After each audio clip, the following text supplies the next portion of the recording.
Memphis police could be monitoring our movements, downloading data, and listening to our calls, and that left people in the Bluff City we spoke with unnerved. Is that something that would bother you, that the police listen to your phone calls? I think it's mildly creepy and a major invasion of privacy. But roughly 40 law enforcement agencies across the nation already use this technology, according to the Associated Press and American Civil Liberties Union. The device is called Stingray, and it fits into a briefcase about this size. That means it's mobile, and when operational, it'll collect what you say, where you are, and some of your phone data. That access is raising big concerns among criminal law experts like Steve Mulroy, Associate Dean of Memphis University School of Law. Police departments, in many cases, won't confirm whether they're using it, or they won't give any details about how they're using it. And the fact that some police departments, including Memphis, are being so mum on it suggests maybe they are using it. And if so, we should probably figure out how. When we asked Memphis police whether they are using or plan to use some form of Stingray, spokesperson Sergeant Karen Rudolph said this, quote, "We are not at liberty to discuss how technology is used to enhance our ability to address crime." But police did respond to our requests about other technology like body and surveillance cameras. It suggests maybe that they're either using it or getting ready to use it. Because otherwise, the simplest answer would be to say, we're not using it. And if police will not disclose the super secret technology, how can we know whether our rights are protected? That's the only way to find out if there's abuse, is to find out how they're using it. And if they won't tell us how they're using it, then there's really no way to do oversight. I don't feel like everybody should have to be subjected to those kinds of rules when most of us are just trying to live our lives.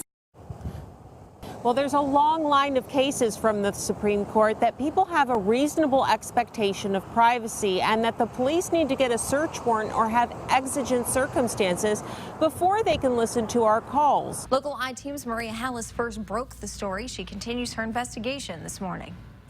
The local I-Team uncovered purchase orders from the city of Memphis to the maker of controversial Stingray surveillance technology.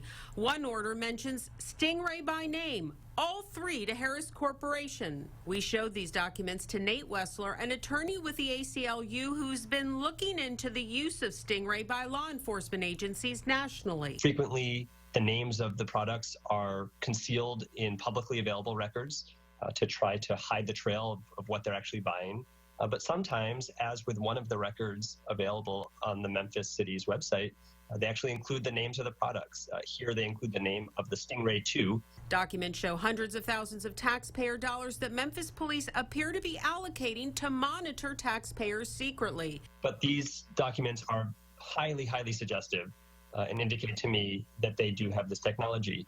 And if they do, it's their duty to provide a basic level of transparency to the people of Memphis. But so far, there's been little transparency. When we asked Memphis Police Director Tony Armstrong this afternoon whether he would confirm the purchase or use of Stingray, he refused, directing us to the FBI, which also stated it could not comment. The purchase orders suggest Memphis police may have had Stingray for more than 2 years, and even the courts may not know the stealth system is being used. The fact that they want to use a Stingray, they will use very misleading language, and sometimes our courts don't even know what police are up to. Maria Hallis, Good Day Memphis. When we asked Mayor A.C. Wharton about Stingray, first he referred us to a Memphis police press conference the next day. All of that will be addressed tomorrow. So we will hear about Stingray tomorrow. Yeah, all of our technological applications will be addressed. But only a few hours later, the city sent an email saying it would make, quote, no comments and not take additional questions about Stingray because of a, quote, non-disclosure agreement. And at the press conference the next day, the city did not address Stingray. Using City of Memphis taxpayer dollars, we have to make sure that we use those dollars wisely and the citizens know what that money is going for. Team digs deeper into the controversial surveillance technology used to track us. It's called Stingray. Documents obtained by the local I-Team show the city was using the secret cell phone tracking system on Memphians as far back as 2009. That's 4 years earlier than previously thought. Local I-Team investigator Maria Hallis broke the story on Stingray a few weeks ago. She uncovers what these documents tell us about how the government has been spying on Memphians. Just the fact that the city has disclosed these documents means they're being more open about Stingray, but questions remain as to whether they're disclosing it to courts in line with the U.S. Constitution.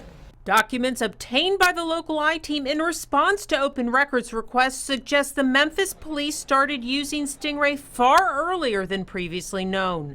In a memo dated February 16, 2010, and censored in part by the city, Director of Memphis Police Larry Godwin says, quote, Memphis previously purchased specifically the Stingray 2 system.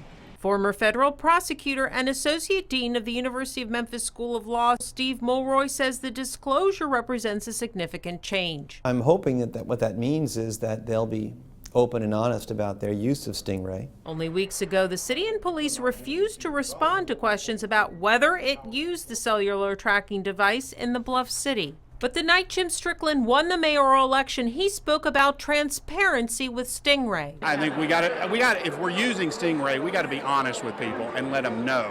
And then we also need to make sure that we're going through the proper legal channels. Questions remain, though, about whether proper disclosures are being made to the courts. It looks like it might be the case that they're using Stingray to get evidence, to get an arrest warrant, or to get a conviction, and just not telling the court about it. Mulroy says at least one judge in Memphis tells him police are not disclosing Stingray use in applications for warrants or criminal trials that have come across that judge's desk. We reached out to the Shelby County District Attorney and Memphis Police about disclosures to courts here and are still waiting for a response.